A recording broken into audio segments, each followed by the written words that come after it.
اعوذ باللہ من الشیطان الرجیم بسم اللہ الرحمن الرحیم۔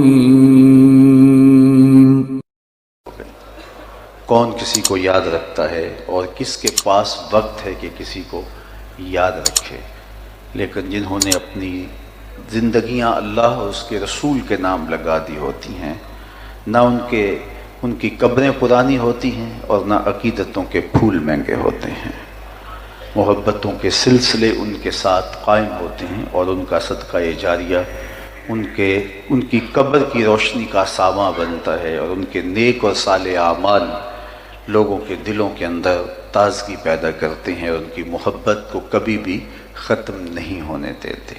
تو کہا جس نے بھی نیک عمل کیا، چاہے وہ مرد ہے چاہے وہ عورت ہے، شرط ہے کہ وہ مومن ہے، فَلَنُحْيِيَنَّهُ حَيَاتًا طَيِّبَةً، ہم اسے ستھری اور پاکیزہ زندگی عطا کر دیتے ہیں۔ امام قرطبی علیہ رحمہ لکھتے ہیں کہ پاکیزہ زندگی کا تصور دنیا کے اوپر اس کو یہ نصیب ہوتا ہے کہ وہ ایک مطمئن زندگی بسر کرتا ہے۔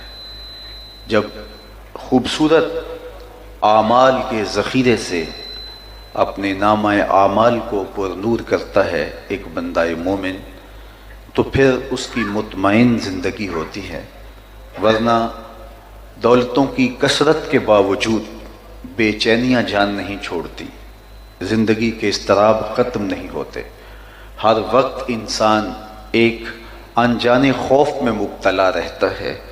لیکن اگر وہ اپنے آپ کو نیکی کی راہوں پہ ڈال دیتا ہے، اللہ اس کے قلب کو طمانینت کا نور نصیب فرماتا ہے۔ ایک مفہوم یہ بھی بیان فرمایا کہ اللہ اس کو قناعت کی دولت عطا کر دیتا ہے، اور یہ بہت بڑی دولت ہے جس کو نصیب کر دی گئی، ورنہ انسان کا پیٹ بھر جاتا ہے، انسان کی آنکھ نہیں بھرتی۔ کوزائے چشم حریصاں پر نشد، تا صدف خانے نشد پر در نشد۔ رومی کہتے ہیں کہ پیٹ بھر جاتا ہے، آنکھ کا پیالہ نہیں بھرتا۔ آپ دیکھتے نہیں ہیں کہ کھرب پتی ہونے کے باوجود بھی نفس کی کمینگی نہیں جاتی۔ آپ کے اس وطن میں بسنے والوں کو اس سے بہتر اندازہ، اس سے زیادہ بہتر اندازہ کس کو ہو سکتا ہے؟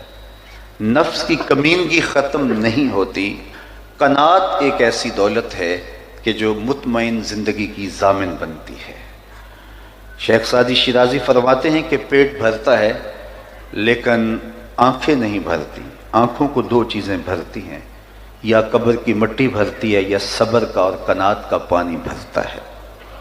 تو اس لیے جس شخص کو اللہ تعالیٰ جل شانہ کے حضور نیاز مندی کا سلیقہ آ گیا اور صالح اعمال اس کی زندگی میں شامل ہو گئے، تو جو بھی اس کو میسر ہوتا ہے اس پر وہ قناعت کر لیتا ہے، اور قناعت کی دولت جس کو نصیب ہو جاتی ہے، اللہ تعالیٰ اس کو دنیا میں بھی ایک مطمئن زندگی دیتا ہے اور آخرت میں بھی اس کو اس کا بہتر صلہ عطا کرتا ہے۔ صرف ایک حدیث سیدنا علی المرتضیٰ رضی اللہ تعالی عنہ سے مرویات آپ سماعت کر لیجئے کہ مخبر صادق حضور نبی رحمت صلی اللہ علیہ وآلہ وسلم نے ارشاد فرمایا، جو اللہ کے دیے گئے تھوڑے رزق پہ راضی ہو گیا، اللہ قیامت کے دن اس کے تھوڑے عملوں پہ راضی ہو جائے گا۔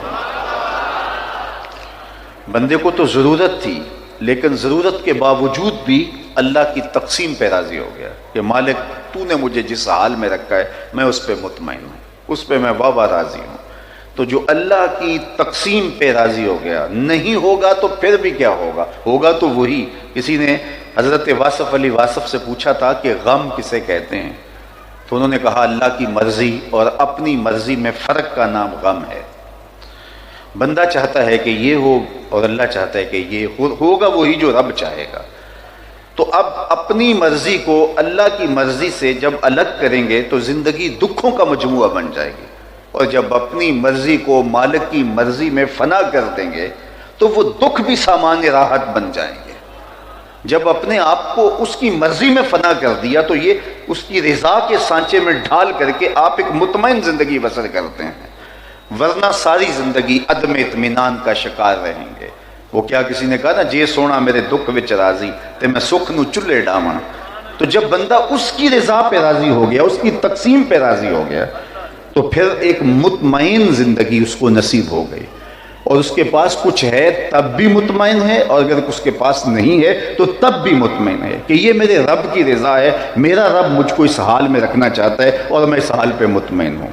تو اللہ تعالیٰ کی طرف سے جو کیفیت بندے کے اوپر وارد ہوتی ہے اس پر وہ مطمئن ہو، جو اس کا حال ہوتا ہے اس پر وہ اس کا اطمینان ہو، تو یہ ایک دولت ہے۔ تو کہا جو اللہ کے دیے گئے تھوڑے رزق پہ راضی ہو گیا، اللہ قیامت کے دن اس کے تھوڑے عملوں پہ راضی ہو جائے گا۔